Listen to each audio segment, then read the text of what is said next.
Hey there, folks, and this is part one of episode 231 of Dude and a Monkey. So, what you are about to hear is about an hour and a half or so of Mark and Noel and, for one section, Becky recording when Noel went to visit Mark and Becky. It gets... It kind of gets more drunk as it goes on, and then there's a bit the day after, and I've cut out a couple of things. I'll be absolutely honest. Drunk talk is drunk talk, and I mean there is actually one bit where fair play, Noel was just like that's not funny, and yeah, so it's. I don't know. I was entertained listening to it, to be honest. I think if you're a long time listener, it's gonna be a good hour and a half or so. If this is your first episode, probably not. But yeah, so Mark and Noel talk Mindhunter, a specific aspect of the Brett Ratner stuff. A Bad Mom's Christmas, which I can't believe they actually went to see, and also some reporting on a fictional news story. They'll explain it, but yeah. So here's an hour and a half of Mark and Noel, and God bless them. Hello guys, we are here. I'm here. We're in York with Noel Mellor. Say hello to people. Hello. And I was just about to sort of say that I'd started watching Mindhunter, the new David Fincher Netflix series. Yeah, and which Noel, I've been calling Mindhunters for the last fucking 3 weeks. I think that's a different show. So I said to Noel that we should. Well, Noel says to me that we should record this because it's the only thing I've watched. Noel's watched. So we're going to record it. I don't know how the sound's going to turn out because I'm recording this on a dictaphone app by Philips, who basically invented audio on my phone. So we'll see how it goes, and if it works out, fantastic. Didn't they invent the compact disc? They did invent the compact disc. They also invented Blu-ray, and Sony just fucking buys everything off them. Philips fucking they also invented the Philly shade. There you go. Yeah. Come for the film chat and learn something about formats. Yeah, we're also drinking Buxton Spa, which is £5.50 a pint, but it's so incredibly tasty. It is unbelievable. The thing is I drink Buxton quite a lot because it's kind of around the corner from my house. So I've travelled all the way out to York, and I'm drinking Buxton Spa, which is actually twice the price here than it is near my house. It's well worth it. Yeah, they're one of the best breweries around Buxton, definitely. So yeah, Mindhunter. I mean, the thing interesting about Mindhunter is that I would say that both me and yourself are quite big Fincher fans. Yes. I know that you're a very big Fincher fan, aren't you? And I am, but I've never watched him in the House of Cards or anything like that. So it was quite strange with the TV aesthetic, and it's a different sort of, it's a different medium. I think to be fair, his House of Cards association was early and limited. Yeah, I think he seems to have distanced himself very far. He'll be distancing himself even more from whereas Mindhunter, it's very much he's kind of like he's something, the thing that he doesn't do press at all, but he's very much happy of his thing. And the thing is, I'm only 2 episodes in. I would say a minute or two into the first episode, I actually paused it and said to Becky, it's incredible the fact that you'd be able to tell straight away. This is David Fincher. Yeah. That's what I said to you on WhatsApp. It's got that palette. Feels like the first shot from Zodiac. Yeah. It's that sort of like high shot, nighttime street, mid-1970s. Yeah. Those cars. So to give an idea for what Mindhunter is, it's a Netflix TV series, and it's set in the late 70s, 1977, I believe. Yeah, I think so. Yeah. And it's about an FBI hostage negotiator who is then brought in to be a teacher, and he wants to start teaching more about the psychology of criminals rather than just the generalisation of criminals, and it's kind of about that, which of course we know that Fincher has. It's been a fascination of his since well before Zodiac. Zodiac was a passion project that Fincher had, and we got Zodiac, which is a phenomenal film. And weirdly, I'm gonna slightly tangent here and say very quickly that I'm actually going to start a new Patreon show, which is called The Director's Cut, where I'm going to watch a original and a director's cut and talk about the differences and how it makes it feel like a different movie, which is brought up by The Abyss that I watched recently. So I'm just saying about that. And Zodiac's going to be one of the first ones I'm going to cover on that. Once I get a recording device I can record fucking things on, so all my laptops are broken. But yeah, so go on then, Mindhunter, what were your first feelings about? Because the first episode is very strong. Yeah, and the thing is the thing with TV shows, and a lot of TV shows, is we all know what it's like. Everybody's recommending TV shows left, right and centre to each other, and especially with the way Netflix nowadays works, there's so much stuff that is just being put in front of us on a day-to-day basis. It's difficult to make that choice. The one pull for this, for me, is Fincher. Yeah. And like, I'm just, because I wanted to double check this, but like, he did the first 2 episodes, the 3rd episode and 4th episode are Razicapedia. Yeah. And then I think he comes back later on. He comes back as the last few. Yeah, does the last couple as well, 9 and 10. So he's very involved in this. He's an advisor, I think, on those middle episodes as well. He's there. And his fingerprints are all over it. Now, the thing with a lot of TV shows, there's an investment with TV shows. I watch more TV nowadays than I do films. It's the way things are worked out with having 2 young kids, and then, it just works for me. But the thing about TV shows is it is a big investment. Yeah. So something like this, which is, it's a David Fincher thing, it's about serial killers, and it's 10 episodes long, so it's going to be 10 hours of your life. That's an investment where I go, fucking hell, I'm going to have to be in the right mood for this. Yeah. And what I decided was, well, if I stick it on my phone, then I can just start watching it on the train, and if I like it, great, and if I don't like it, fine, or I can watch it, and stuff like that. There are other TV shows that I'm halfway through at the moment, and they have all stopped and fallen out of favour completely, because now I just need this. I just need to get through this. I'm only on 5. I'm only on episode 5. But it's fucking magnificent. It's the best TV show I've seen in. It's the best TV show I've seen in, and when I say best, I mean the one that I've fallen the most in love with for a really fucking long time. I would say, in terms of for a new series, so I'm taking Twin Peaks out of the equation in this. Yeah. I would say it's the TV series where I've been most like, when it's finished, I've gone. I started. Bear in mind, I get up at 7 in the morning. I started watching the first episode at 11 o'clock last night, and I did 2 episodes last night. So I didn't go to bed till 1 o'clock in the morning. And the thing is, the first one finished just after 12, and I was like, right, we need to go to bed now. And Becky said, or I could go downstairs, make us a cup of tea, bring up some biscuits, and we can watch another episode. And I was like, fuck it, yeah, do that. Let's do that instead. And it was just because I was like, do you know what? I'm enjoying this enough. I want to see the next episode, because I just do. Now, the last show that got me like that and got me going, do you know what? I've fallen for different characters in this. Yeah. Was Sons of Anarchy, which we're both huge fans of. Now, that's the last new show that got me that deep, and you're going back like 7 or 8 years. There. But you also raised a point. Must be longer, 7 or 8 years to the beginning of Sons of Anarchy. Must be 9 years nearly. You raised a good point, and you said that the lead character had a very He felt, yeah, I mean, this is the thing, and I think this is the strength of the show, is I think my first comment to our WhatsApp group was, is anybody watching Mindhunter, well actually what I said, is anybody watching Mindhunters, so is anybody watching Mindhunter really loving the first episode, but felt like the lead was a bit weak? Yeah.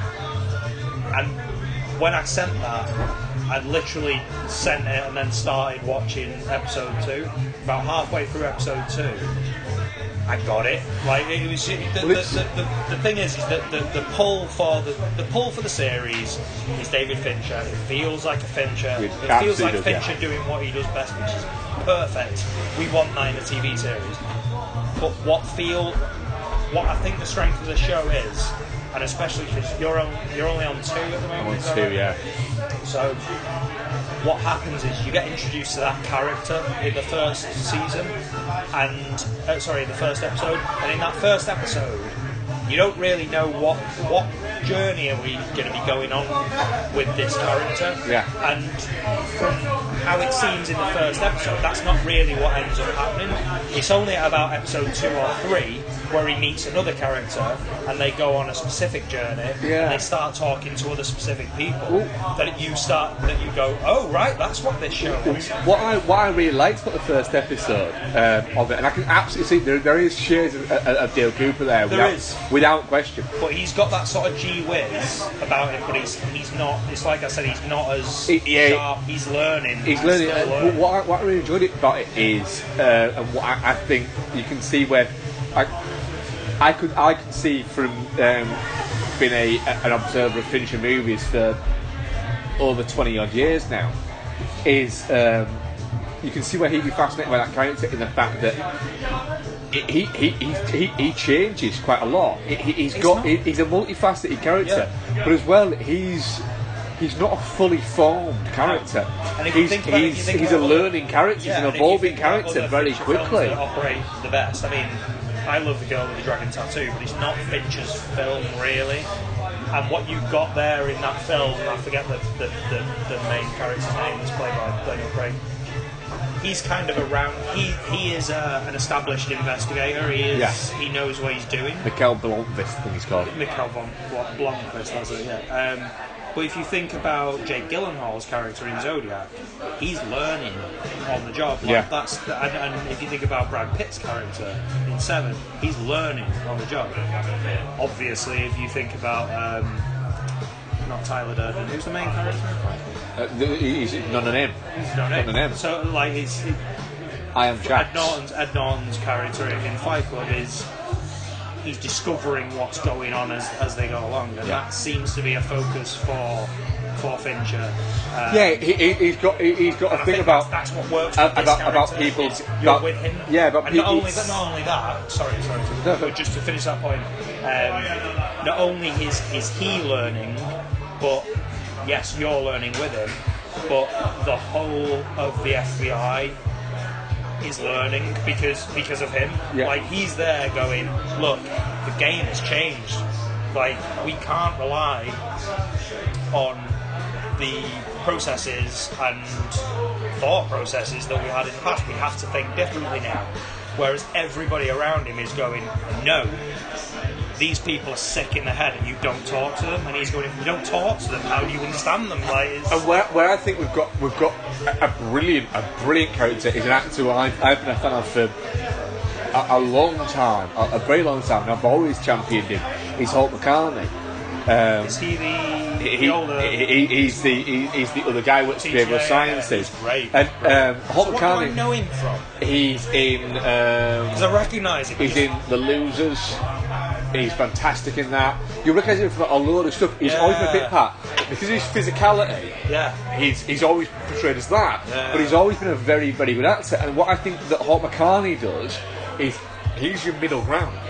He's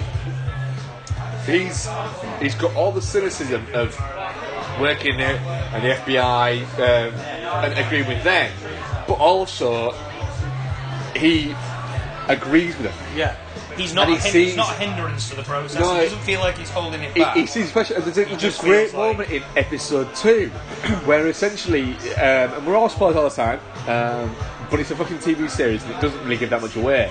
And it's on Netflix, so you've probably watched all 10 episodes by now. But your main character, Holden, is given he's basically knocked down and basically put in his fucking place. And you think, by the FBI and you think that's it, and then you get Holt McCartney has a great bit Is this where he follows the guy into and the office? There's a great one where Tarantino once said about the character that he wrote for De Niro and Jackie Brown. It was written for Robert De Niro in Jackie Brown.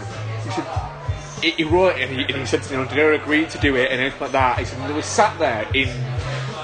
He's going, we're going to do this, and do this, and do this, and all the time De Niro was there going. He said, and he's there just going. And he's going, this doesn't work on audio. We're both doing incredible De Niro impressions right now. And he's sharping going, it's the same. And he's going through all that and he's crossing all that out. He said, and he cut it down. He said, from 1,000 lines. 96, so he hardly speaks in it. But it was perfect. He knew that character, and Holt McCartney seems like within that thing. There's a moment where he doesn't say anything. He just looks at Holden and goes,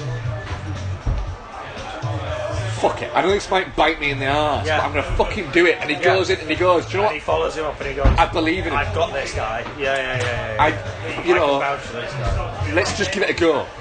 Why not?" And I think it's.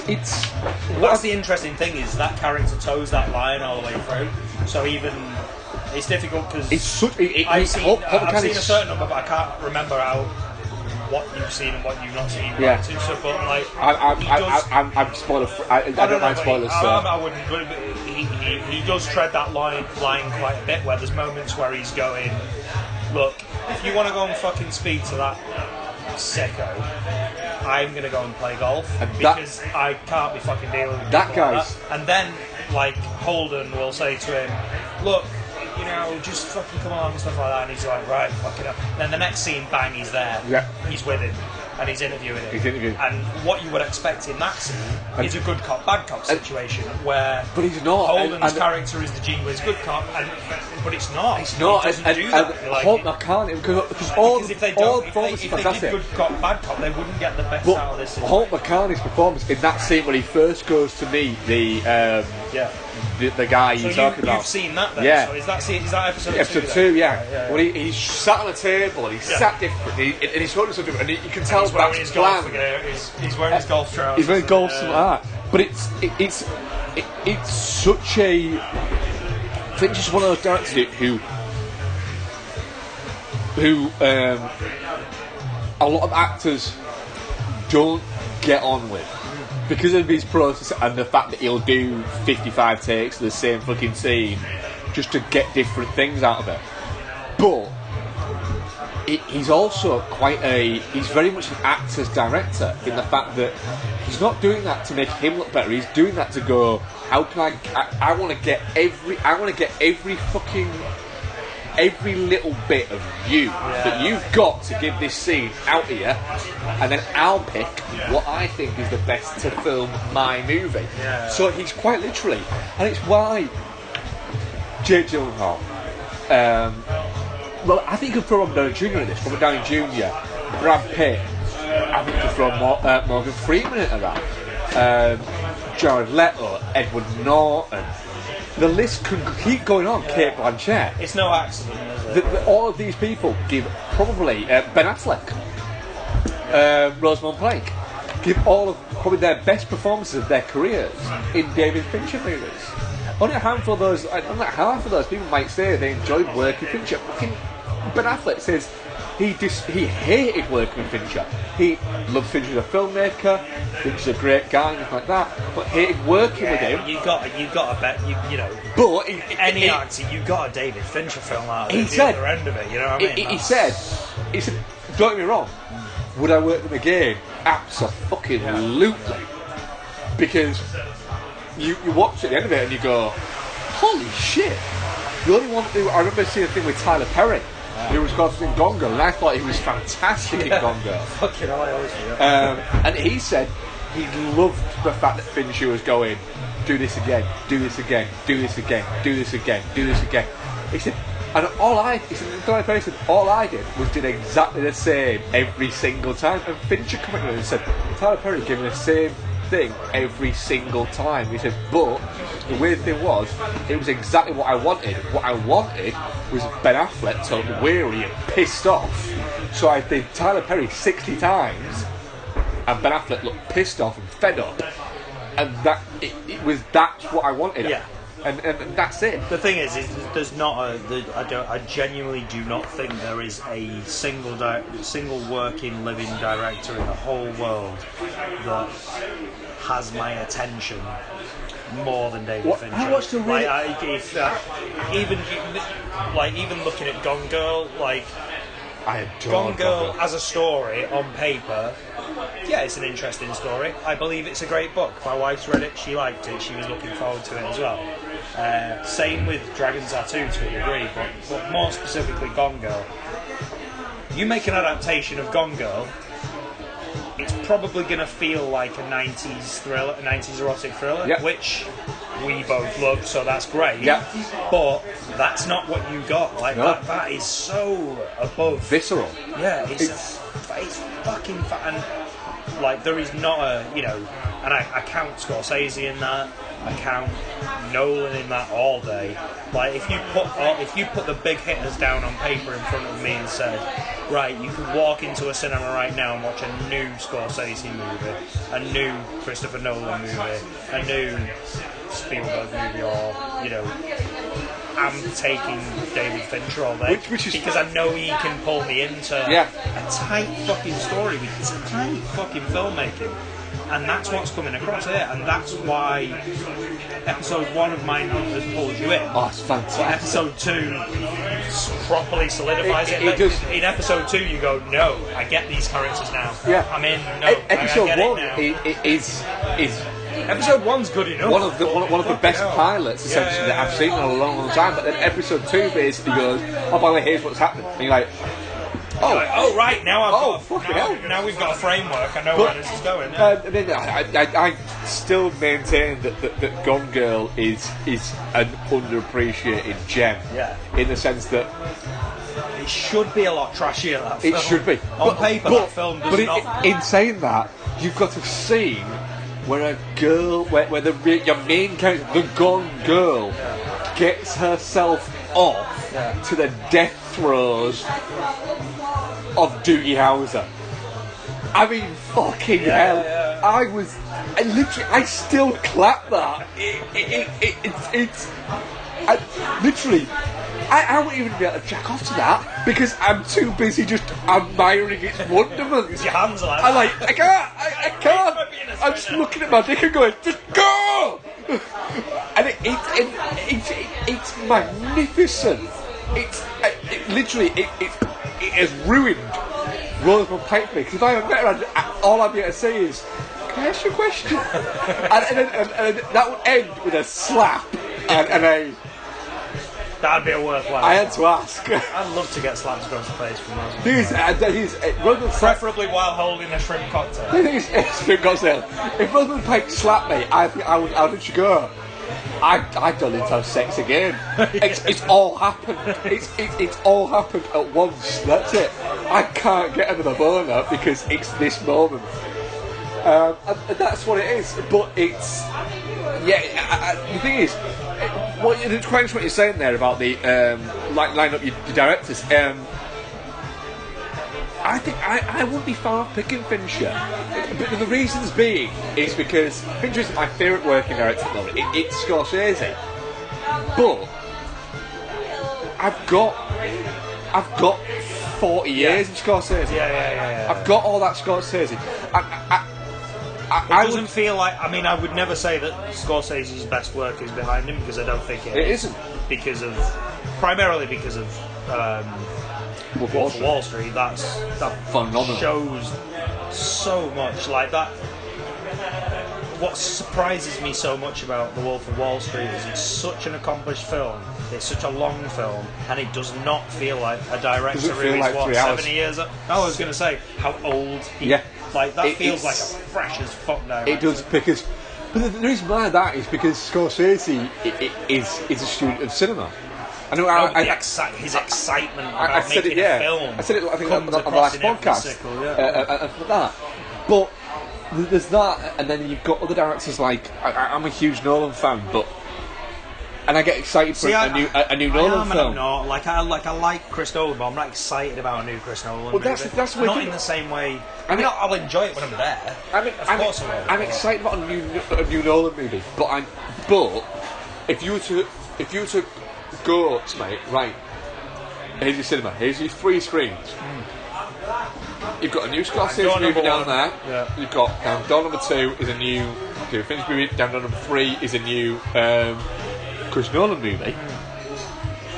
Scorsese my number 1, but Fincher my number 2. I'm watching the Fincher movie and then I'm catching the last hour of the and then of the Scorsese, and then Nolan number 3. And it's not that I prefer Fincher and Nolan for that. It's just that with Nolan, I want to know what the film's about and where he's coming at it. Whereas with Fincher, I just know I watched a really interesting, really interesting, which is weird. I never thought I'd ever say this. A really interesting YouTube thing about Finch, which is called "I've Got Fincher's Eyes," and I'll put it out on my Twitter and I'll link it out on my Twitter for you guys. And it's about a guy who does YouTube videos, and he's talking about the fact that he's noticed with David Fincher, there's a very particular where when people walk, Fincher's cinematography and characters camera follows that person. When they stop, the camera stops, and then when they move again, it moves again with it. And it's not a unique style. A lot of directors do this. The Coenbrooks do this.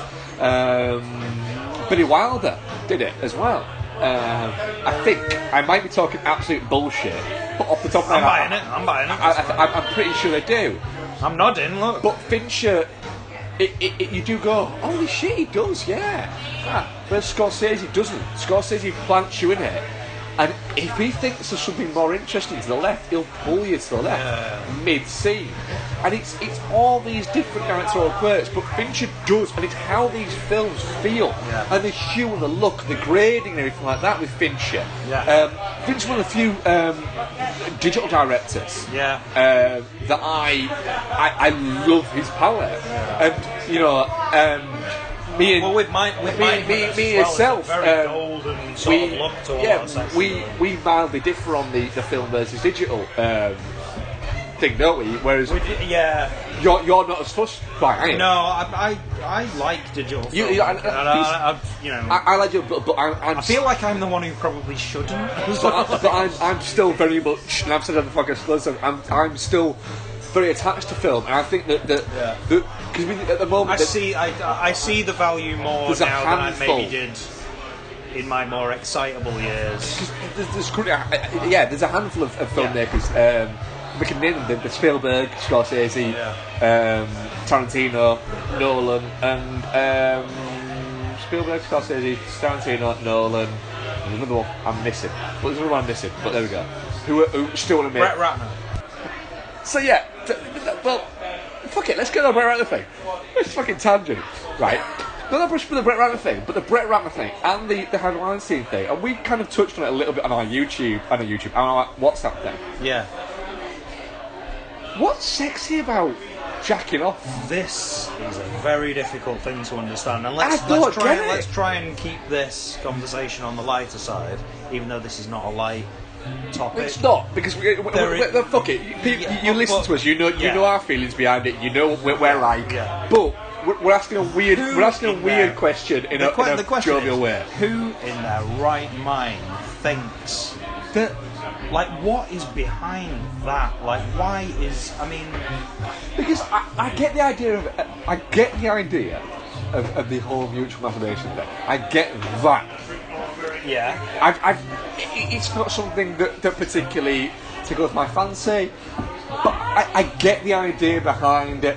And I feel like I'm at 40 years old, I understand what sexual gratification is. Exactly. And I understand what drugs are and what how to have a good time. I can't figure out why terrifying a woman by being a big jerking off hunched, naked, hairy, fucking. The thing is, Like, what is that? Like, neither of those two guys are particularly attractive men. Exactly, yeah. And I put said the only one that could be attractive to a female is if one of those is rocking a king-size donger.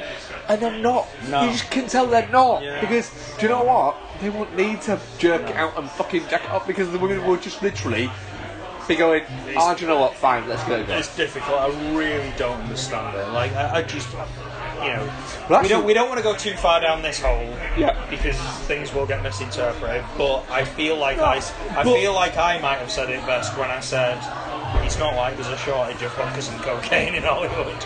Like, The thing is, if this is what you need, Jesus Christ, you're beyond help. I actually think there's a weird thing, and there's a weird reaction to the whole fucking thing, the whole sexual harassment thing that's kind of sweeping all over the moment. Yeah, of course. Yes, thank you. And there's a weird kind of like reaction to it at the moment, in the sense that I don't know whether you feel it or not, but as a guy, I kind of feel a little bit. The text one go, hang on a minute, it's not. I've never done that. I don't think I have. I hope I haven't, and I genuinely don't think I have. But there's you can't go, and I will get to my point in a second. You can't go, well, hang on a minute, it's not all guys. But then you shouldn't be able to say that. You should look back and go, well, hang on a minute, this is just fucking weird. I don't understand it. It's a culture beyond us. But the weird thing is, when I think back at it, I think, you know what? Actually, though, I've worked with people who have behaved. Not quite that, but I worked in mobile phone industry in the early noughties. So, you know, I've witnessed. The thing is we're lucky enough to have grown up with. We're lucky enough to have grown up with limited means. Yeah. So, you know, I'm not the most devastatingly attractive person in the world. I am fiendishly handsome, but I'm not the most attractive person in the world. I'm not the richest person in the world.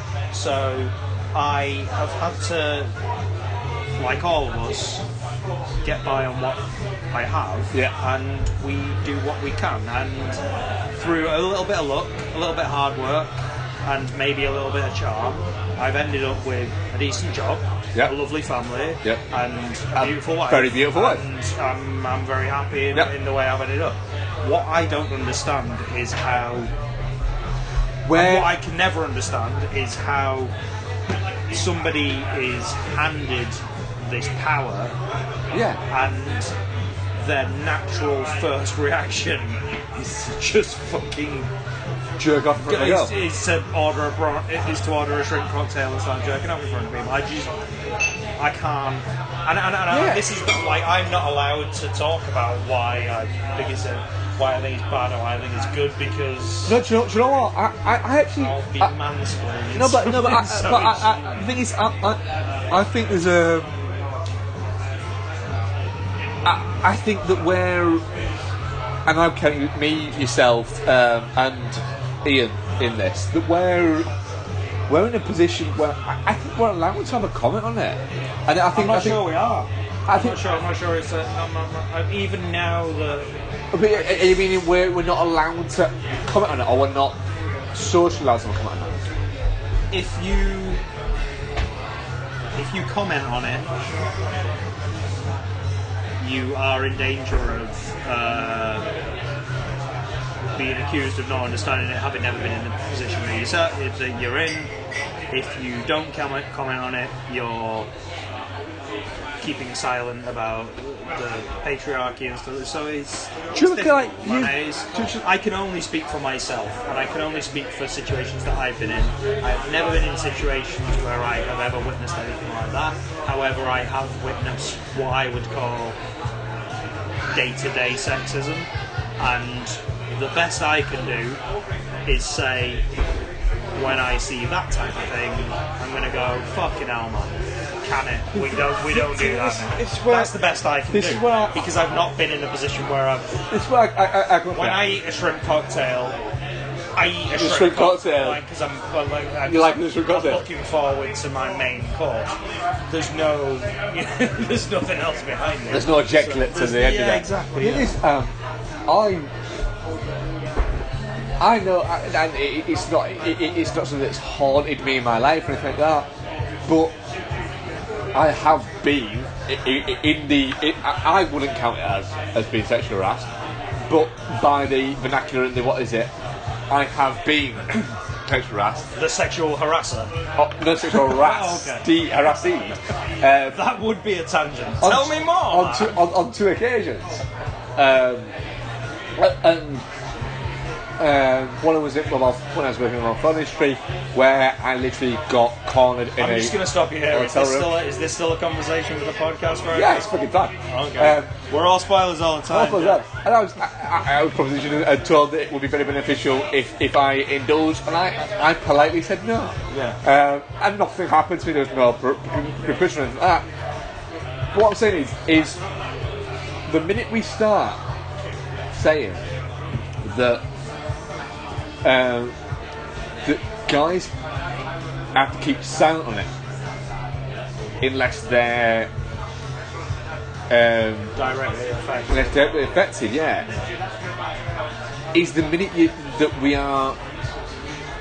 we're losing ground and we're losing sight. Because the thing is, I look at it from this point and go, seriously dude, stop it. You're making us look bad. You're making us look bad. You're making us look fucking nervous. I'd take it one step away from that and say we should not be we should not be silenced about anything. Like, I get it. What the situation that we're in at the moment is, there is a cultural change happening whereby women are now... Can we just... It's necessary for women to say, fuck, this has been happening for a long time, it's great this comes out. What we should be doing is going, alright, well, we didn't realise that was happening, we should be backing you up. Yeah. Just because we want to back you up doesn't mean that we're suggesting that we understand. Absolutely. We're just agreeing and saying, no, yeah, we're agreeing, and that's it. But the thing is, it is 95% a female bomb.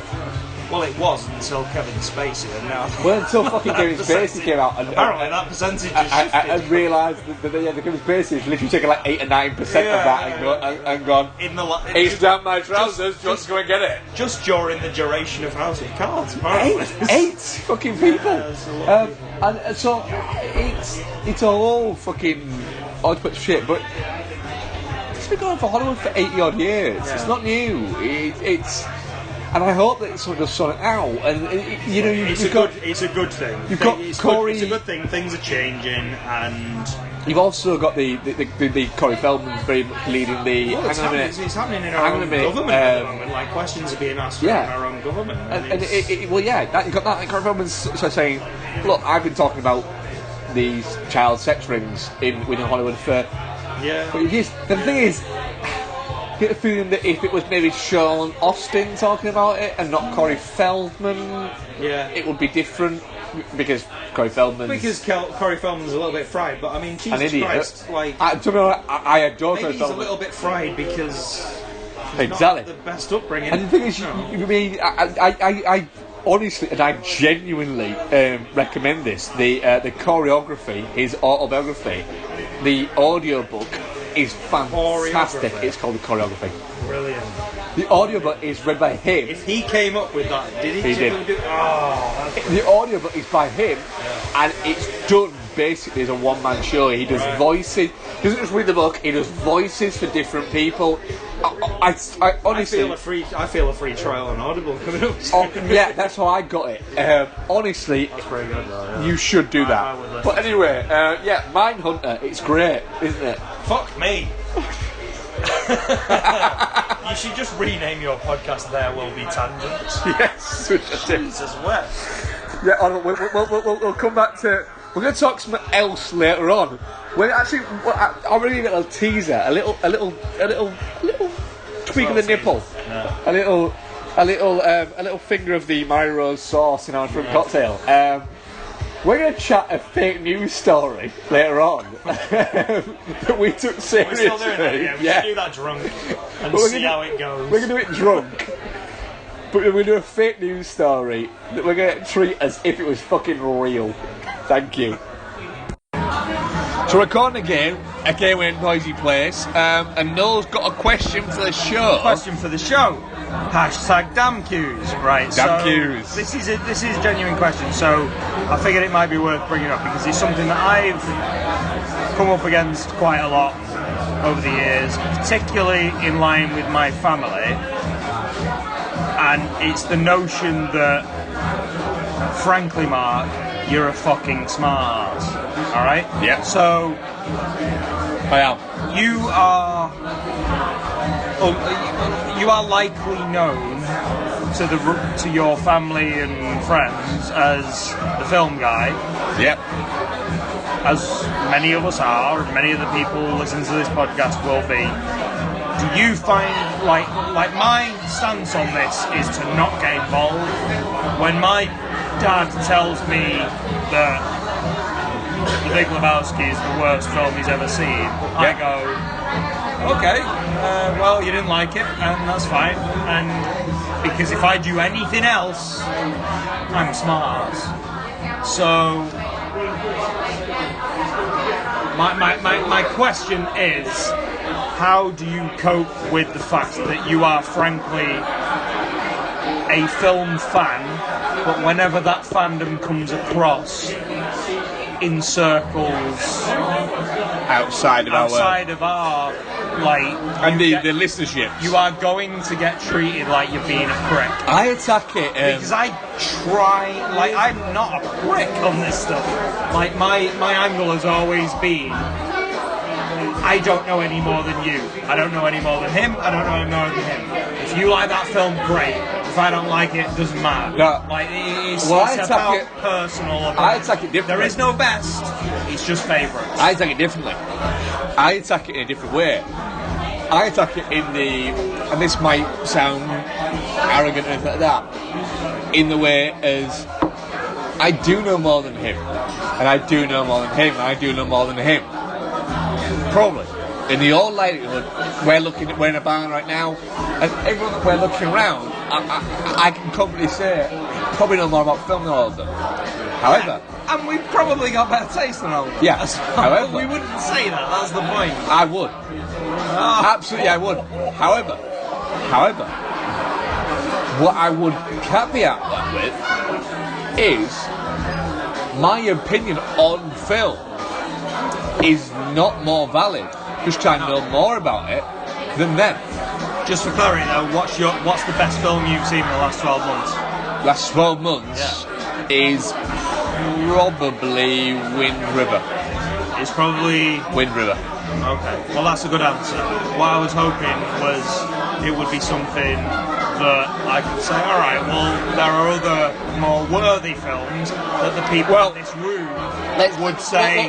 Let me throw this in this way, into that idea of what you're saying is genuinely, and not being contrary to anything like that, genuinely, in my top 20 movies of all time are Weekend at Bernie's, Hot Tub Time Machine, and The Burbs. Well, look, are all in my top. You know, as much as you, I'm very honest about my. I am not about best. I am about favourite. That's always it's got to be that way. Like there are films that we both agree on that are the greatest films of all time that are not my favourite. The greatest films of all time. They're my favourite films of all time. So like it's a difficult balance, is what I'm saying. Yeah. And I feel that sometimes when you get labelled with this is my friend Marc or this is my friend Noel, he knows a lot about film, you're gonna get, there's an expectation there. Like absolutely. Like there's a guy who Claire used to work for, and he knew about the fact that, you know, Claire's boyfriend is it was boyfriend at the time. Claire's boyfriend, big film geek, loves his film, writing a book about film, watches films all the time, does a film blog, organises a film festival, does a film podcast, blah, blah, blah.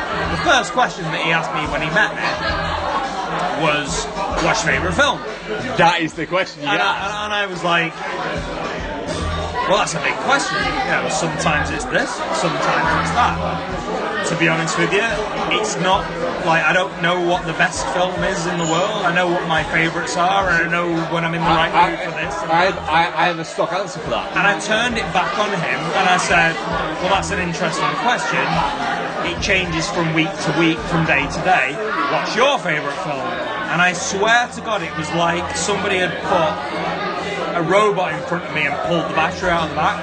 He just collapsed. He was like, I wasn't expecting. I was like, he didn't understand that I wanted a conversation about weirdly, that. Like, I didn't want to tell him what the best film was. Weirdly, I wanted a conversation about what he thought the best film was. Weirdly, that's the same reaction I have. When someone asks me what my favourite film is, I respond with, my favourite film is Apocalypse Now. What's yours? Straight away. Straight off the bat. Because otherwise, what's the point? I know. We're not having a conversation. Because, we're just listening. Because when they respond with theirs, I'm fairly film confident they're wrong. that I can gauge and go. Yeah. Right, where am I? Yeah.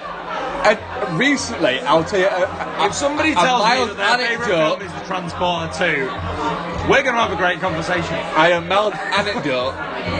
A girl who used to work for me, and we were talking about stuff and stuff like that. She's a nice girl. Yeah. She's a bit of a knobhead, but she's a nice girl. Can I reference one of our favourite films at this point? Yes. She pretty? Yes. That's a Ghost reference, everybody.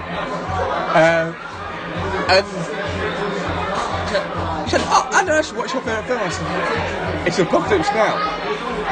What's yours? And her response left me going, what? Are you fucking serious? And my thing is, right, your favourite film should be simplistic to you. Yeah. The reason why I adore the fact that your favourite film is Shaun of the Dead. The reason why I adore it's perfect. the fact that Ian's favourite movie is Sunshine is because they're random. Yeah. They're not movies that, what is it? My favourite film of all time is Apocalypse Now. Yeah. It's not obvious, but it's not random. It's not Shaun of the Dead, it's not Sunshine. But I'm not watching Shaun of the Dead. When I watch Shaun of the Dead, you're not watching like it's the writing. Like that guy watched Shaun of the Dead. It's the writing crap. It's like it's Jesus. Well, like every time I watch it, I notice something else. I'm like, you came I've back said on this that to you joke. before. I watched Shaun of the cinema. I watched it on an advanced screening, and I hated it. Hated it. I found that movie on DVD, and it took me 4 watches before I went, this is. Shaun of the Dead's a film I've always liked, but over the years it's become a film that I've always loved because I've realised that the writing and the performances are Fantastic. perfect. Well, this girl at work responded with her favourite movie, and it literally had me going, what? Was it Saw 3 or something? No, she went, White Chicks. Jesus, right, alright. And I went, what? He said, what? She went, I said, have you not seen any other movies? She went, oh, it's really funny. I was like, no, no, it's not. It's What you should have said is, incredibly racist. is it better than Soul Man? And she's like, oh no, it's just really funny. I was like, I don't think you know what a joke is. And at that point, I felt a little bit like a prick. But then I thought, no, I'm not a prick. I'm just a man who doesn't like white chicks. No. And I'm going to sound like a prick when I say this. And I'm not a prick. I'm just filmically better than her. See, I don't go there. I don't go there. And the thing is, in 5 years' time, when she goes, we got White and goes, this is bullshit. Yeah. And her favourite movie after that might be Bride Was. And I'll then go, do you know what? No, I'm not better than her filmically. It's a different opinion. No. It's a different. It's the phraseology. The phraseology is the big issue there. So better, best. That's different. Yep. So as far as I'm concerned, there is no better and there is no best. Nope. You don't know any better. No, I don't. Than she does. No, I do not. She just knows what her favourite film is. Yep. You just and it's know based on her your experiences. favourite film. Absolutely. Now, you know what? I did a film and media degree. I studied film at college, university, like many of us did. That does not mean that we know any more about the experience. It doesn't. The fact of the matter is, we all enjoy films differently. However, and my personal opinions on certain films aren't any more valid than the people who are going to watch Bad Moms Christmas tomorrow. However, and I include us in that. I do do that. Hopefully. However, I'm going to go against the grain. You're going to what? I'm going to go against the grain. I'm going to state our opinions are not more valid. They're not more meaningful.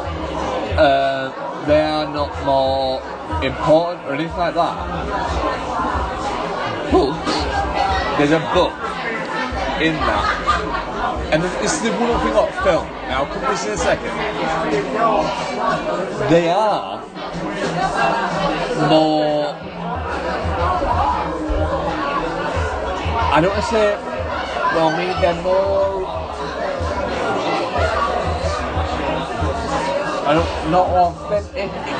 They're more. Do you know what I think it comes down to? They're more balanced. If we're taking film as a whole, yeah. Because of the fact that we watch so much. That's the problem. Taking film as a whole is the problem. Which you are I don't think 100% right on. Film, like cinema, doesn't belong to you, Mark. This is a wake-up call. I'm telling you right now. No. Cinema does not belong to you. I absolutely agree with you. It does not belong to you. It belongs to everybody. And the fact of the matter is they are going to keep making Transformers movies and they're going to keep making Avengers movies because that's what people want. The horrible thing is, cinema does not belong to you. However, Bong Joon-ho movies might belong to you because they belong to you more than maybe the Great Unwashed, but who are chasing the Great Unwashed who would prefer a Richard Kelly's movie or a Michael Bay movie or whatever. And just what I think is that we always that doesn't make you better. It just makes you different at all. Yeah. No, but what I think is very interesting in that, and what we have tried to do from 5 years of doing the podcasts, is we've always tried to just be 100% authentic. Yeah. That. And the thing is, we will enjoy. That's why we're both on it. Yeah. It's a good job we have like 2 female listeners. What's it? It's your edit. I'm not gonna. Is the thing that we've always tried to do on Doing the Monkey is be just really honest about shit and go, do you know what? Yeah, with Mechanic 2. We really fucking liked it. It's fun. It's stupid, but it's fun. But also in the same token of going and looking at things, of more serious films and looking at films in a point of right. Hang on a minute. What's that film trying to achieve? Because you can't look at horrible bosses. You're not looking at Mother the same way you are John Wick 2. Like John Wick 2 is a much better film than Mother on every fucking level. Well, maybe it is, maybe it isn't, but they're both trying to achieve different things. They are, yeah. You know, and that's it. It's the same reason why I can quite easily, logically include in my top 10 movies of all time, The Birds. Because for me, that is the perfect comedy. It achieves everything it is setting out to achieve.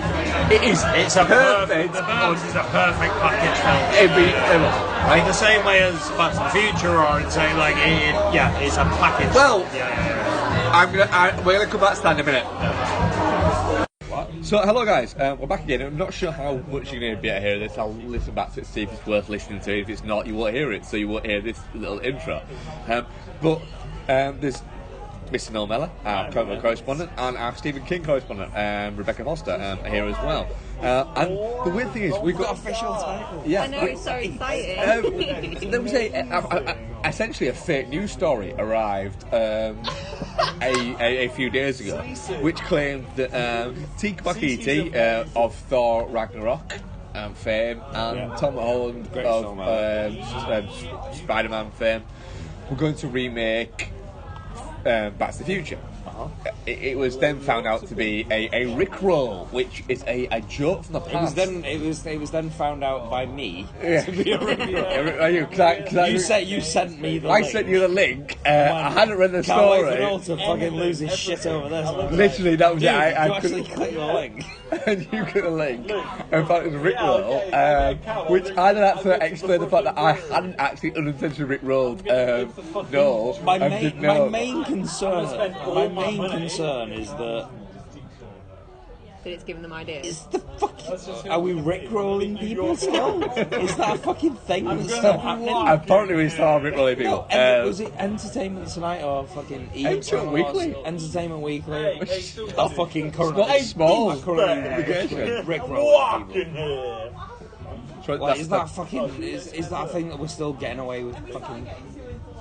Well, yeah, there was that, but we then thought, fuck it, we'll talk about it anyway, because it raised a decent question of the fact that neither me or you know, or Becky, what was it, our anti-remake, are we? Not at all. I'm there. But Remake a film that I like, I'm there. But you better fucking give me Nail it. something. But there are occasional films where we say, hang on a minute, no, that's not just a good film, it's a perfect film, and it's perfect as it was, and it's perfect now as well, and it can't benefit. And you could argue that you were claiming that Back to the Future was one of those films. For me, honestly, there's not. I could argue that Back to Yourself in the same vein as, yeah, absolutely, it's Back to the Future we watch now, showing the cinema now, as if it's a movie made this year. In the vein of Stranger Things, like a retro kind of vibe. I don't acknowledge that because it's on Netflix and it's a TV series. Alright, in the vein of it. Like it's a retro vibe. What? The TV miniseries that we don't talk about. We don't talk about series. Oh, new fucking movie dipshit. We can talk about that. Boop. Don't boop me. I'm gonna get some fucking There's not pizza. many films that I. There's not many films that I would say don't touch that. You can touch whatever you want, like as you are, currently. Like there's not many films that I would say don't touch that. It definitely exists. And I wouldn't say that necessarily about Back to the Future. It's a perfect film, I'm gonna do a and it will get touched, and it will get remade at some point. Hopefully not with the child out of Spider-Man. No, it just feels like the Yeah, I'm gonna go in January. So. Obvious the beauty of that. The beauty of Marc conning me and conning us all with that, unknowingly himself, knowing that it was a fake story, is that it sounds perfectly feasible. It does. But we all know that Robert Zemeckis has kind of said, not in my lifetime, Robert Zemeckis has come out and said, this will not happen while I am still alive. But Robert Zemeckis is going to die, and they will remake it. How's it going, Ian? I see you, mate. Apparently Ian says that. No, Ian's fine. Yeah, that's it. It is that you've got these occasional films that resonate, and it's not just resonate for yourself, but resonate in general in the fact that I can't see a single reason why you would remake. It's brand recognition. It's the reason that you remake. It's The reason that it's brand recognition. The only reason that you remake You've got an easy is market. brand recognition. It's easy. It's an easy sell. But it's not like anybody, and we know the answer to this. Has anybody tried with a certain level of marketing, with a certain level of exposure? Has anybody tried reissuing something? well, they New did. trailers. They- I'm talking about new trailer. I'm talking about new trailers. I'm talking about like new marketing and going. Fuck it. To be fair, Here's this, and we're drawing it from. Back to the Future has been re-released many Actually, times. And it's been a shit ton Blu-ray, and they've even managed to fucking put it back out in cinemas as well. Oh, it's been, wasn't it? And But it's capturing a new audience, I suppose, though, isn't it? Only people like yeah, that but in I the don't future think will it go. is. but that's it. What do you do for a new audience? You just change. You just remake it with more recognisable stars, or if that's I don't think that's it what is they want to do. capturing do it. an audience. It's not gonna- Lazy, though, isn't it? It's not going to affect any of us, though, is it? We'll still have our movie, like so. There's certain films. Seamless. Yeah, well, we came back in there like a motherfucker. Yeah, so I'll take it to another angle, moving away slightly from Back to the Future. It's saying, are there any other movies that you would consider to be unremakeable, or not unremakeable, but that you would consider to be films that you wouldn't see have any purpose in remake? Because I can see your point about Back to the Future, because it's not aged, it doesn't feel like a time capsule piece. It does feel like a time capsule piece in a decent way. So, are there any other films that you would put in that category of going? Do you know what You're not. You're never gonna recapture. You're never going to recapture Back to the Future. No. Like, that is a tiny. Lightning in a bottle. It's lightning in a bottle. Likewise, I would say Ghostbusters. Make a different version of it. Yeah, follow it up. This is why I was completely on board with Which the, I did. The version I of think you quite enjoyed, didn't you? Yeah. Yeah, it was, I had a great time with it. It wasn't a remake of Ghostbusters. It was just, okay, we're going to do this in a different way, and here we go, and we're having a good time with all these people, and it's fine. Like, there are certain films that have managed to capture lightning in a bottle, so why try and recreate that? Like, so Ghostbusters, you are never going to get 1985 or 1984 Bill Murray, Dan Aykroyd, Ivan Reitman, that theme tune, that situation, that budget. You're never going to capture that. Like, you're never going to get that lightning in a bottle again. So if 20 years down the line you want to remake it, do whatever you want. Put women in there, change the characters, do whatever you want. It doesn't matter. Yeah. It's the same situation with Back to the Future. Yeah. Correct. Make a different film if you want to. Don't remake it. Just make a different film if you need to. Yeah. If you need to cash in on that, then do whatever you fucking need to. But then I think, like, back to Ghostbusters, they managed to cash in on the Ghostbusters with the recent ones without remaking it. They used it in a different direction. Not very different direction. The question is, did they do anything that benefited that particular brand, or did they harm that brand? Or I mean, for me as a film watcher, I enjoyed that film, and it didn't harm the film that came before it. No, and I think, if anything, it did benefit it, because I think a lot of kids that maybe won't have been bothered about watching the originals will have watched the new one and gone, this is quite fun, and then been open to watching the older ones. And that exposure is always good for the brand. It's a new people have affection for stuff like Ghostbusters because it's like snuggling up on the sofa on a Sunday afternoon movie, and it's given that to a whole new kind of generation of kids, really, and that's only a beneficial thing. But then there are shit ones which damage the brand. Things like one that springs to mind is like Total Recall. The remake of that is fucking awful. It's an abomination. I kind of liked that. That's just wrong. I remember doing the podcast where it must have been 35mm Heroes, and it's terrible. It's awful. Like it's definitely a bad film, and it's definitely not Total Recall. But I remember enjoying it when I was watching it, and just go and the same sort of thing again. Just thinking, well, if I want to watch the better version of this, I can just go and watch it. So that film was damaged by being a Total Recall remake. If they just made it, because the story's not. It's a different name. Yeah. Well, that's it. Not build it as a remake, and it would have probably done fine as just a Colin Farrell sci-fi movie. But it wouldn't have. That's the thing. There's a prime example of a movie that was starring Kate Beckinsale, Colin Farrell, and directed by Len Wiseman. But also, let's not forget. And it would have made maybe $120 million. Have cost $100 million, but it didn't. It made. She does have spectacular hair. But it wouldn't have been as vilified as badly as it was if it had just been a Colin Farrell. No, but it's a little bit. It's a little bit like going, oh my god, all this candy made me feel sick. Well, you've just fucking eaten it all. What? They've made all the money. Well, yeah. But that's the thing. What's the decision? Why does it matter if they remake? If they Back to the Future is different. We'll get to that in a second. But if they want to remake.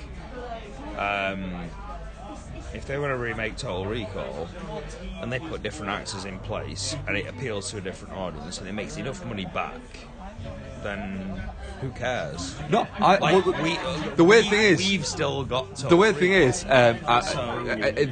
the way that I absolutely, completely 100% agree with you is, I'm a huge Total Recall fan.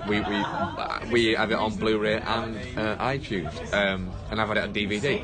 I'm a huge Total Recall fan. But I think it was. You don't reckon. You don't. I don't care about the remake. No. And the thing is, I watched the remake, and I remember speaking on. I think it was Dude the Monkey actually, and saying that I think that Total Recall was your remake. Yeah. Don't get me wrong.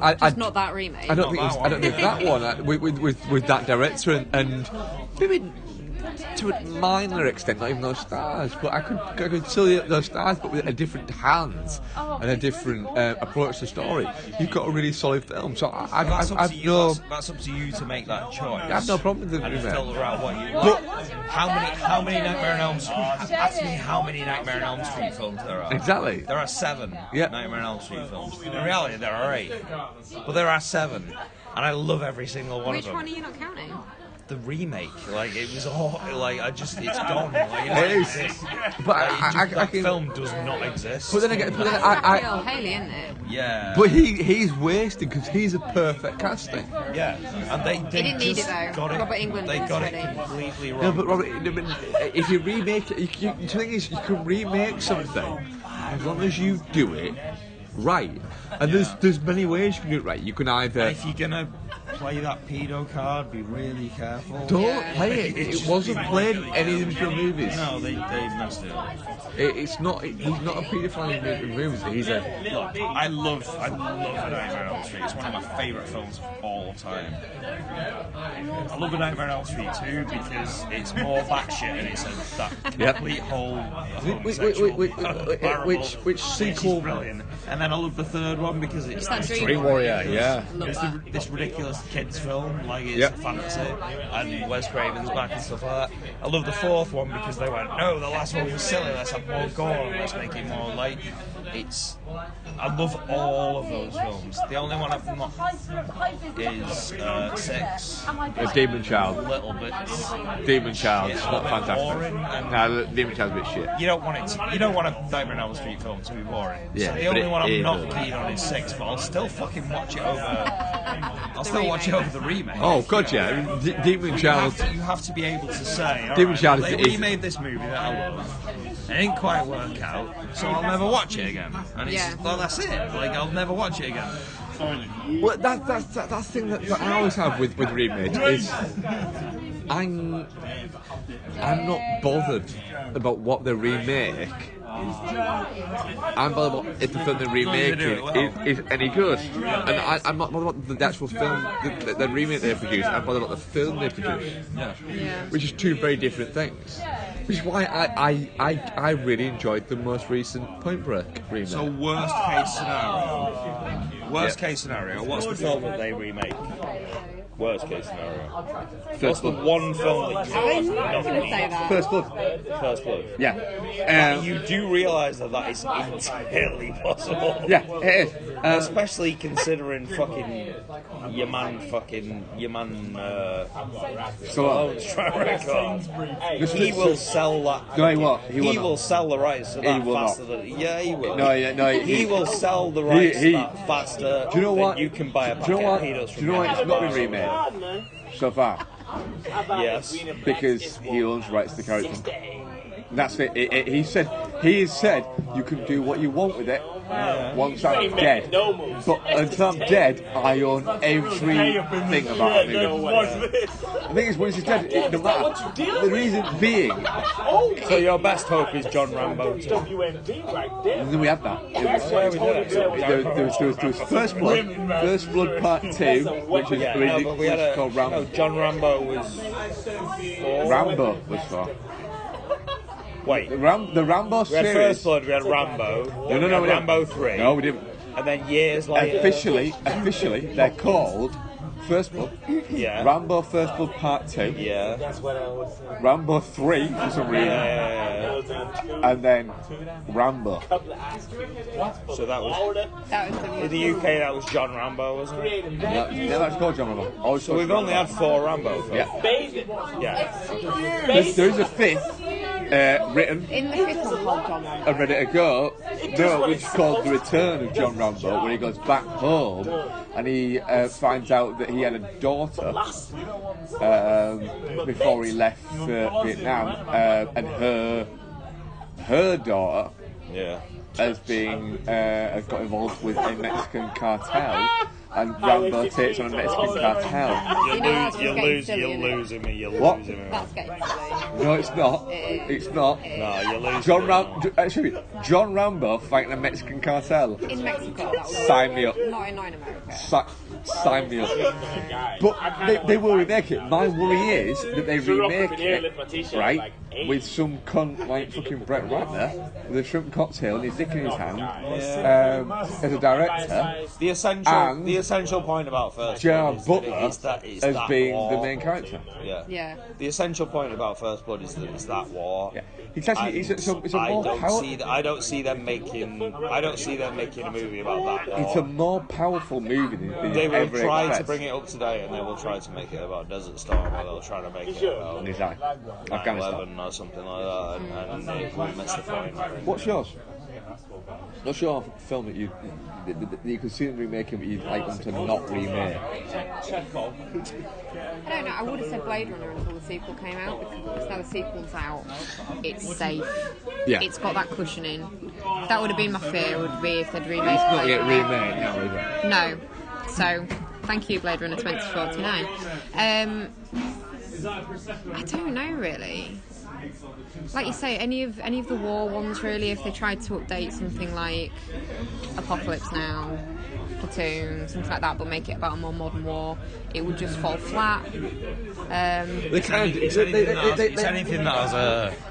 It's anything that was important because of its social context. So like, look at the Alien movies. Yeah.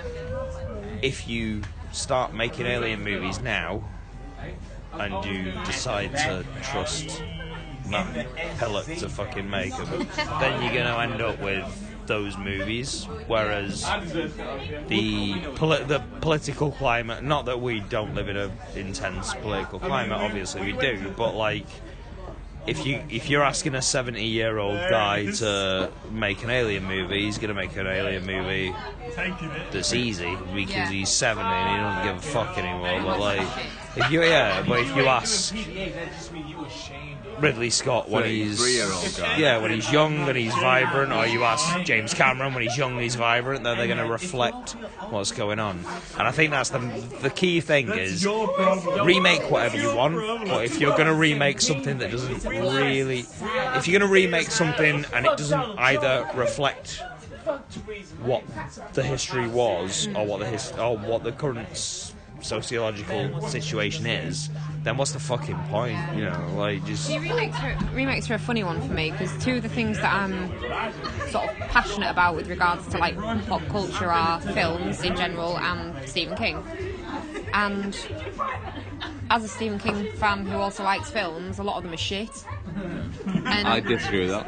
a lot of them are shit. No, I don't. I think actually when you go back, when you boil it down to it, I know think you've done this. I think I'm reading Desperation at the moment, and I really feel like that would make it. Yeah, I'm only like, I don't know where it's going. I'm probably about 6 chapters in where everybody's there in that place, and I'm like, where the fuck is this going? Do you like The Stand? I'm looking forward to The Stand. Have you ever read that one? I've not read some. It's a brilliant book, and then I actually quite like the TV miniseries that was made. But you read it, then you watch it, and you go, "This could be so much better." So I'm looking forward to that. Your comment a minute ago about the Stephen King movies live being shit. When you actually boil it down to them, they're not actually. They're not. They're not. It's not the. It's not the 1 in 5 is decent. It's the 1 in 3 is shit. Yeah, so that's still 1 in 3. Fucking hell! If your director's a 1 in 3 fucking straight rate. Stephen King writes great stories. We know that. Like he's established that. That's like maybe some of them aren't handled quite as well. The Tommy Knockers is not handled as well as The Shining. But I love that TV series. Tommy Knockers is The way all of those, like, it's not like. Have you ever seen the Langoliers with the chompy space things? That's good. But that's the fact that there's so many. Yeah. And they can be so completely like. I'd like to see. Or not well handled. Like, What have you got your hand up for? If you're going to say only 1 in 3 of them's shit again, I'm just going to like put your scarf around your face. I am wearing a scarf. I don't like The Shining. The Kubrick one. I don't like The Shining. I can't. It's a good tried. It's a bad I've adaptation. tried so many times, and do you know what? I just don't get on with it. Well, but I don't get on with Kubrick. Let me sum this up very, very quickly before I go to the toilet. Becky, I respect you. You're a huge Stephen King fan. Marc, you're a huge film fan. The Shining is one of the greatest films ever made, and you're both fucking wrong. No, I actually just said it's a great film, it's not a great adaptation, and it's not a great adaptation. Stephen King admits that himself. Well, Stephen King hates it, doesn't he? But I think Kubrick could admit it's not a great adaptation. He's taken the source material and gone, The Shining is where do I want to take this? And he's made a really good movie out of it. Yeah. It's not the book. What I would say is, I think I need to rewatch The Shining Well, clearly. from a different angle, from a filmmaking angle rather than a adaptation angle. See, I'd seen The Shining. What you want an adaptation for? I can read. You can't read. You can't read fiction. I can read words. I'd seen The Shining a few times. 'Cause my dad was. My dad is a Stephen King fan, so I'd seen The Shining and Stephen Pyle. Salem's Lot many times, and Cujo, and those sort of straight to video, those sort of straight to video adaptations of the 1980s. I'd seen a lot of those and gotten used to those. And The Shining was a film that I'd seen many times because of that. And then I remember seeing The Shining when I started at university in a big, like, no sort of like 35mm, and like this was just, it was on a big screen. Yeah. And I had a lecture beforehand about The Shining, and they just showed it on the big screen there, and I was like, all right, I can. Am I learning now? All right, okay, this is fine. I can do this.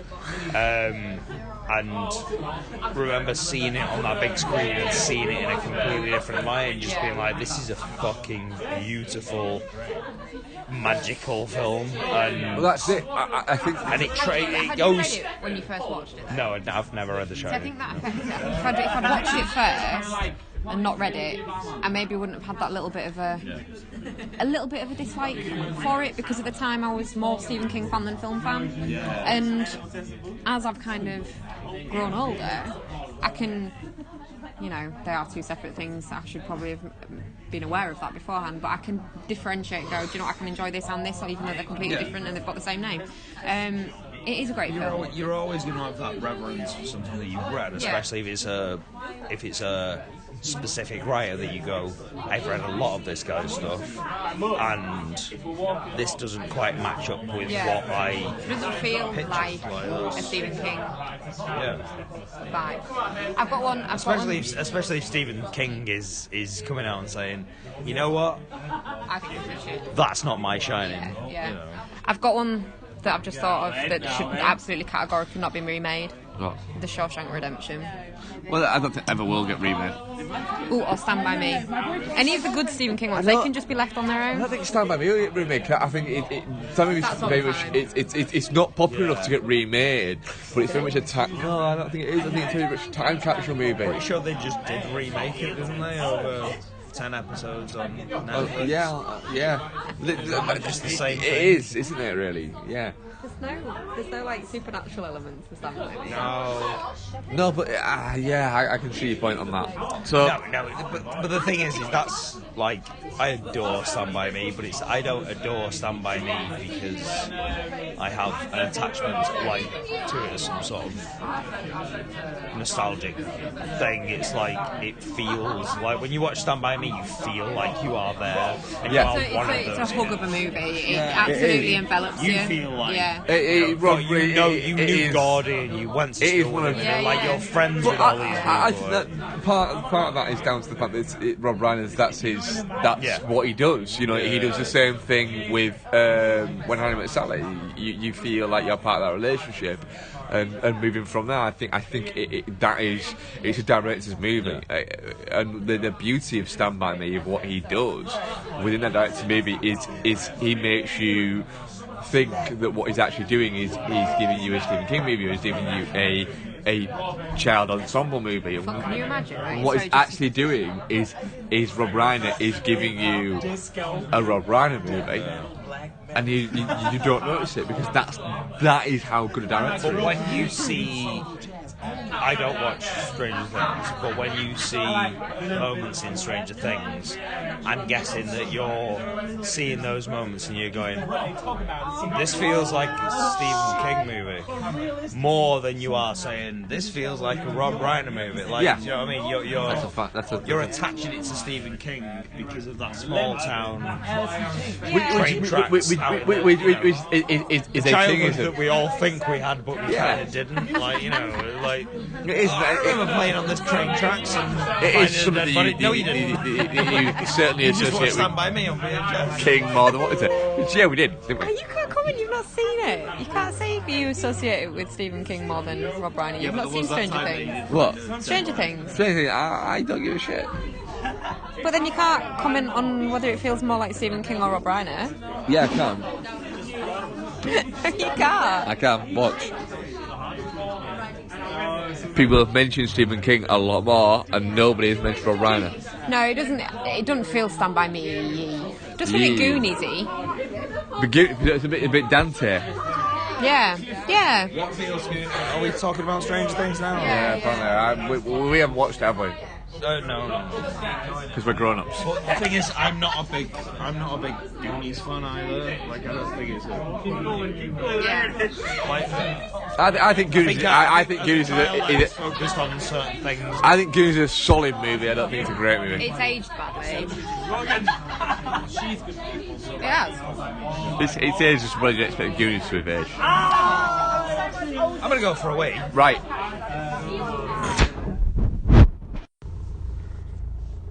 Hello guys, so we've literally just come out of a Bad Moms Christmas, and we're going to record this in the car on the way to dropping Noel back off at the station, so if you hear car-based noises, that's why.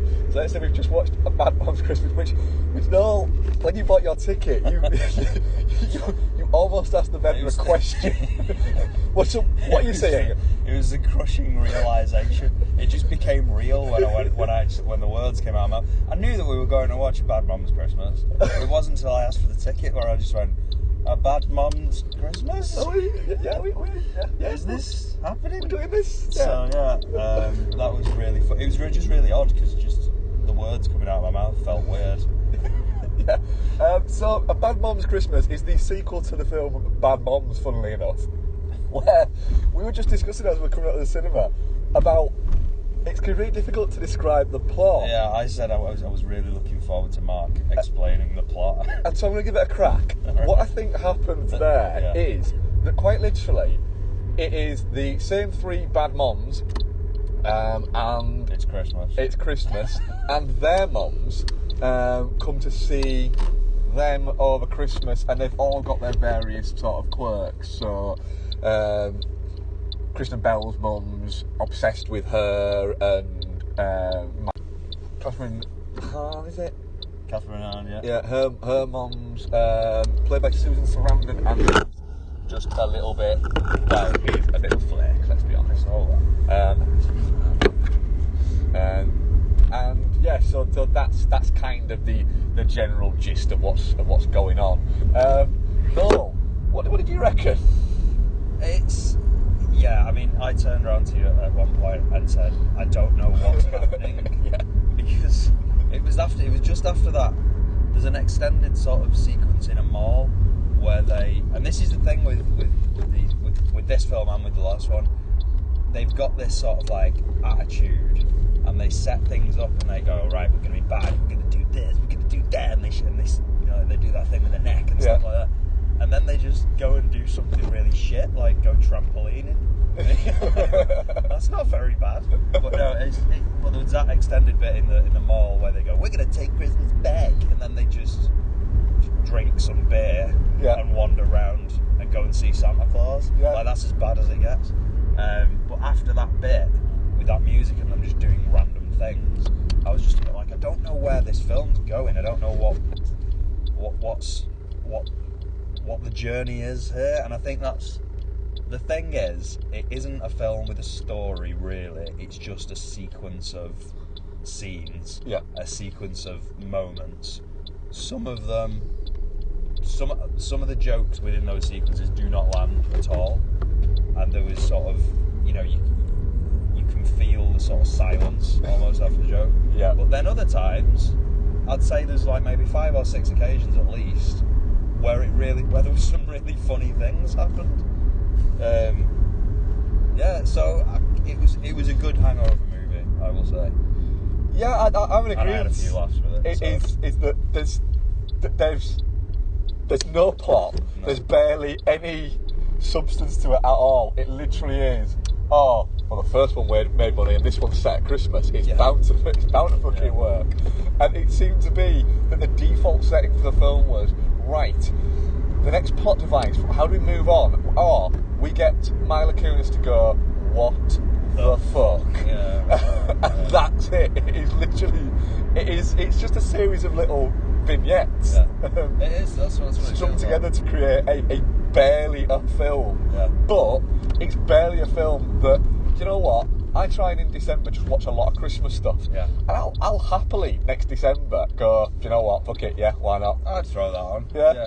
But I mean, that's the thing, if the old thing about if a comedy movie can make you laugh 5 or 6 times, then it's done its job. And I'm pretty tight with comedy. Like you know, I'm a bit of a miserable twat with comedy movies very often. It takes a lot to make me actually laugh out loud, and I did laugh like a fair few times at that. So Yeah. The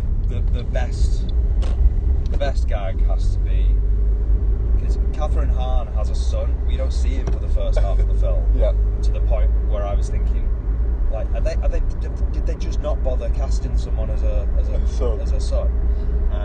But then he turns up, and there's a gag right at the end, and it's fucking hilarious. Won't give it away, but like, you know, there's a moment involving the son, and it's fucking hilarious. Question though, why is the son South African? What was that? Is this a plot point from the first I don't film? think so. No, I think he's just not that bright. Yeah, but you see, he had like... He had a definite sort of accent. He had an accent. My funniest gag, and that was a good gag. My funniest gag is the running joke of Mila Kunis's mum not recognising her boyfriend, and then when she finally does, she calls him Jesus. It's a little bit like, do we really need the anti-Semitism and the blatant racism? There was a couple of moments of like outright racism that are really odd. And you're going, really? Does it need that extra layer of? Yeah, she comes in and tells him to like get the bags first, but then there's the bit later on where she introduces herself to him. And he's like, I was literally in the car. Just then.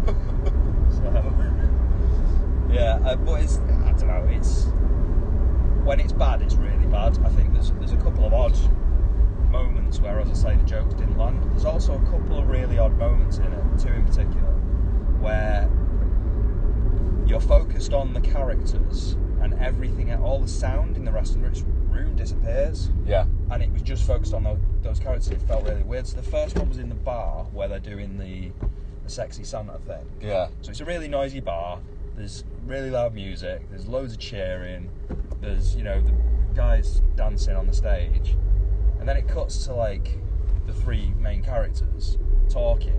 And it's absolute silence apart from them speaking. Yeah. It just felt really odd. And then they did it again at the church at the end. So when they're having this really deep, really long conversation, at first there's a choir in the background. And then the choir just sort of disappears. And everything's really quiet. And you become really aware that everybody else in the church is just sat there bolt upright looking into the distance while these four people in the middle are acting. It felt really odd. Yeah, it did feel a little bit weird. And the thing is as well, it goes for kind of emotional beats towards the end that you're kind of looking at going, I don't think you've earned this. And it took too long with them as well. Yeah. That whole church scene at the end was too really long. Yeah, it should have been a bit snappier in that point. And it's because it's not gone for anything other than very broad laughs throughout it. I mean, it's I would say that it makes The Hangover look vaguely smart. Yeah. It is that broad. But it is quite funny at points. There's an awful lot of, right, quick setup, we're going to do some bad, we're going to do some fun, and then montage. Yeah, exactly that, yeah. And it is just that. But, like I was saying, when we came out, I could see them just going, okay, Bad Mom's Vacation is the next one, where they all go on vacation together. And I'd probably watch it. I'd probably do you know what, I'm fine with that. Yeah, it's fun. I think the thing you've got to remember as well is this is going for a specific audience. Yep. It's going for a girls' night out audience, girls' night out at Christmas audience, or maybe, you know, couples on dates. Yeah. And for that, it's absolutely fine. Yep. Like, you know, there's nothing edgy here. There's certainly no plot, as we've said, and like we say, the jokes don't always land. But if you are going for a date movie or you're going for a girls' night out movie, it's going to do that job. Yeah, the thing is, I think, like you said, that enough of the jokes land to make it a funny movie. When they don't, it is, oh, that's bad. That's a bad joke. Yeah. That's just not funny. Yeah. And it is a little bit like that. But like I say, when they do land, and the thing is, they don't all land in like specific times. It's spread out across the film to a decent enough level that you know you're only going to be another sort of like 3 or 4 minutes away from a mild chuckle at least. Yeah. I actually quite enjoyed my time with it. I did. I can't put it as a shit, and I'm actually going to say I'm definitely not shit on it. I'm going to say definitely not. Yeah, because I think it's fun. Yeah, and it was a good Saturday morning or Saturday afternoon hangover film. Yeah. So it did what it needed to do for my purposes as well. Yeah. Cool. Right. Okay, so that was it. So thank you, Noel, for joining Mark, and thank you, Becky. Incidentally, the reason why I didn't go, because I would have been there if not for the fact that I'm literally recording this on a family kind of mini break in the Canary Islands. So just bad timing for that. So you're going to get a more regular show as well this week. I didn't want to release them both together because it was going to be it'll probably be about 3 hours long. So Mark and I are going to be discussing Yorgos Lanthimos' new film, The Killing of a Sacred Deer. And we'll talk about some other stuff, I'm sure. So stay tuned for that. And thanks very much. And so this show will be going up towards the start of the week, and that show will be going up towards the end of the week. So there you go. Thank you very much, guys. Bye bye.